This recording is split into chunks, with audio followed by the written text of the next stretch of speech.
Hi hello ನಮಸ್ಕಾರ. Creative Ramya ವ್ಲಾಗ್ಸ್‌ಗೆ ತಮ್ಮೆಲ್ಲರಿಗೂ ಪ್ರೀತಿಯ ಸ್ವಾಗತ.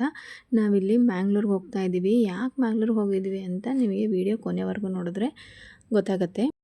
ನನ್ನ ಮಗನಿಗೆ ಹಾಸ್ಟೆಲ್ ನೋಡ್ಲಿಕ್ಕೆ ಹೋಗಿದ್ವಿ ಮ್ಯಾಂಗ್ಳೂರಲ್ಲಿ. ಸ್ಕೂಲ್ ಹೆಸರು ಶಾರದಾ ವಿದ್ಯಾನಿಕೇತನ, ಮ್ಯಾಂಗ್ಳೂರ್ ತಳಪಾಡಿಯಲ್ಲಿರೋದು. ನೀವು ಕ್ಯಾಪ್ಷನಲ್ಲಿ ಹಾಕಿರ್ತೀನಿ, ನೀವು ಬೇಕಾದ್ರೆ ನೋಡಿ. ನಮಗೆ ಹೋದ ತಕ್ಷಣ ಓರಿಯೆಂಟೇಷನ್ ಇತ್ತು. ಓರಿಯೆಂಟೇಷನ್ ಆದಮೇಲೆ ಸ್ಕೂಲ್ ಕ್ಯಾಂಪಸ್ ತೋರಿಸಿದ್ರು. ಕ್ಯಾಂಪಸ್ ಎಲ್ಲ ತುಂಬ ಇಷ್ಟ ಆಯಿತು ನನಗೆ. ಆಲ್ಮೋಸ್ಟ್ ಏನಿಲ್ಲ ಅಂದರೂ ಒಂದು 40 ಎಕರ್ಸ್ ಮೇಲೆ ಇರ್ಬೋದು, ಅಷ್ಟು ದೊಡ್ಡ ಕ್ಯಾಂಪಸ್ಸು. ಕಾಲೇಜು ಇದೆ, ಸ್ಕೂಲು ಇದೆ, ಮತ್ತು ಡೇ ಬೋರ್ಡಿಂಗ್ವರೆಗೂ ಸ್ಕೂಲ್ಸ್ ಇದೆ. ಇದೆಲ್ಲ ಹಾಸ್ಟೆಲ್ ರೂಮ್ಸು ಮತ್ತು ಅವರಿಗೆ ಸ್ಟಡಿ ಅವರ್ಸ್ಗೆಲ್ಲ. ಇದು ಡೇ ಬೋರ್ಡಿಂಗ್ ಅವರ ಬಿಲ್ಡಿಂಗು, ಡೇ ಬೋರ್ಡಿಂಗ್ ಮಕ್ಕಳಿಗೆ. ಮತ್ತು ಅಲ್ಲಿ ವೆಜಿಟೇಬಲ್ಸ್ ಎಲ್ಲ ಅಲ್ಲೇ ಬೆಳೆದು ಅಲ್ಲೇ ಮಕ್ಕಳಿಗೆ ಕೊಡ್ತಾರೆ. ಇದು ಡೇ ಬೋರ್ಡಿಂಗ್ ಅವ್ರದ್ದು ಸ್ಕೂಲ್ ನೋಡಿ.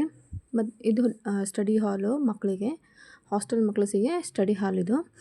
ಮತ್ತು ಡೇ ಬೋರ್ಡಿಂಗ್ ಸ್ಕೂಲ್ ಅವರ ಟೀಚರ್ಸಿಗೆ, ಹಾಸ್ಟೆಲ್ ಟೀಚರ್ಸಿಗೆ ಎಲ್ಲದೂ ಇಲ್ಲೇ ಕ್ವಾರ್ಟರ್ಸ್ಗಳು ಇದೆ.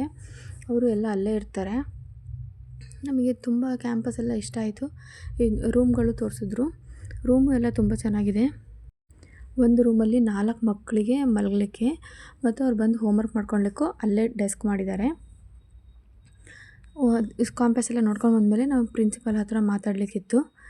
ಪ್ರಿನ್ಸಿಪಲ್ ಹತ್ರ ಮಾತಾಡಿದ್ವಿ. ಅವರು ಸಮ್ಮರ್ ಕ್ಯಾಂಪಿಗೆ ಅಡ್ಜಸ್ಟ್ ಆದರೆ ಅಡ್ಮಿಷನ್ ಮಾಡಿಸ್ರಿ ಅಂದರೆ, ಆ್ಯಕ್ಚುಲಿ ನಾವು ಸಮ್ಮರ್ ಕ್ಯಾಂಪಿಗೆ ಹಾಕ್ತೀವಿ, ಅಡ್ಜಸ್ಟ್ ಆದರೆ ಕಂಟಿನ್ಯೂ ಮಾಡ್ತೀವಿ ಅಂತ ಹೇಳಿದ್ವಿ. ಮತ್ತು ಇದು ನಿಮಗೆ ಹೋಗ್ತಾ ಆಗುಂಬೆ ಘಾಟ್ ತೋರ್ಸೋಕ್ಕಾಗಿರಲಿಲ್ಲ. ಆಗುಂಬೆ ಘಾಟಲ್ಲಿ ಸನ್ಸೆಟ್ ನೋಡಿಕೊಂಡು ನಾವು ವಾಪಸ್ಸು ನಮ್ಮೂರಿಗೆ ಬಂದ್ವಿ. ನೆಕ್ಸ್ಟ್ ಇವ್ನು ಬಿಡ್ಲಿಕ್ಕೆ ಹೋದಾಗ ನಾವು ಪೆಣಂಬೂರು ಬೀಚಿಗೆ ಹೋಗಿದ್ವಿ. ಬೀಚೆಲ್ಲ ನೋಡ್ಕೊಂಡು, ನನ್ನ ಮಗನಿಗೆ ತುಂಬ ಆಸೆ ಇತ್ತು ಬೀಚಿಗೆ ಹೋಗಬೇಕು ಅಂತ. ಕರ್ಕೊಂಡು ಹೋದ್ವಿ.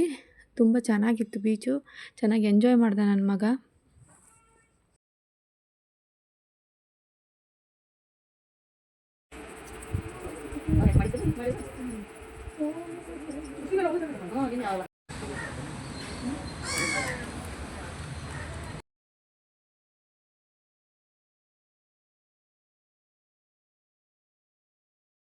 ಒಳಗಡೆ ಫೋಟೋಸ್ ವೀಡಿಯೋಸ್ ಅಲೋ ಇರಲಿಲ್ಲ, ಹೊರಗಡೆಯಿಂದನೇ ಫೋಟೋ ತಗೊಂಡಿದ್ದೀನಿ. ನನ್ನ ಮಗನಿಗೆ ಎಲ್ಲ ಜೋಡಿಸ್ಕೊಟ್ಟು ಎಲ್ಲ ಸೆಟಪ್ ಮಾಡಿಕೊಟ್ಟು ಬಂದು ಅವನಿಗೆಲ್ಲ ಹೇಳಿಕೊಟ್ಟು, ಅವನೇನು ಚೆನ್ನಾಗಿ ಅಡ್ಜಸ್ಟ್ ಆಗಿದ್ದಾನೆ. ನಮಗೆ ತುಂಬ ಬೇಜಾರಾಯಿತು. ಅವನು ಬಿಡುವಾಗ ತುಂಬ ಖುಷಿಯಾಗಿದ್ದ, ನಮಗೆ ತುಂಬ ಬೇಜಾರಿತ್ತು. ನಮಗೆ 2 ಡೇಸ್ಗೊಂದು ಅವರು ವೀಡಿಯೋಸು ಫೋಟೋಸು ಹಾಕ್ತಿರ್ತಾರೆ, ನಮ್ಮ ಮಕ್ಳು ಏನು ಮಾಡ್ತಿದ್ದಾರಲ್ಲಿ ಅಂತ.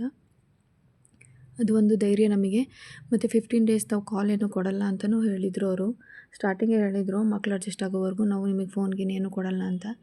ಇದರಲ್ಲಿ ನನ್ನ ಮಗನ ಯಾರು ತುಂಬ ಅದರಿಂದ ನೋಡಿದರೆ ಅವರಿಗೆ ಐಡೆಂಟಿಫೈ ಮಾಡೋಕ್ಕೆ ಗೊತ್ತಾಗತ್ತೆ ಇವನೇ ಅಂತ. ತುಂಬ ಜನ ಮಕ್ಳದ್ದು ಇವಾಗೆಲ್ಲ ಗ್ರೂಪ್ ಫೋಟೋ ಹಾಕ್ತಾರೆ ಅವರು.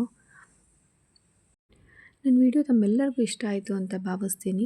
ನಿಮ್ಮ ಅನಿಸಿಕೆ ಅಭಿಪ್ರಾಯಗಳನ್ನು ನನಗೆ ಕಮೆಂಟ್ ಮುಖಾಂತರ ತಿಳಿಸ್ಕೊಡಿ. ನನಗೆ ವ್ಯೂಸ್ ಜಾಸ್ತಿ ಬರ್ತಾಯಿದೆ, ಆದರೆ ತುಂಬ ಜನ ಫಾಲೋ ಮಾಡ್ಕೋತಾ ಇಲ್ಲ. ವಿತೌಟ್ ಫಾಲೋಯಿಂಗೇ ತುಂಬ ಜನ ವೀಡಿಯೋಸ್ ನೋಡ್ತಾ ಇದ್ದೀರಾ. ಪ್ಲೀಸ್ ಫಾಲೋ ಮಾಡ್ಕೊಳ್ಳಿ ಅಂತ ರಿಕ್ವೆಸ್ಟ್ ಮಾಡ್ಕೋತೀನಿ. ನಿಮ್ಮ ಅನಿಸಿಕೆ ಅಭಿಪ್ರಾಯನ ಕಮೆಂಟಲ್ಲಿ ತಿಳಿಸಿ.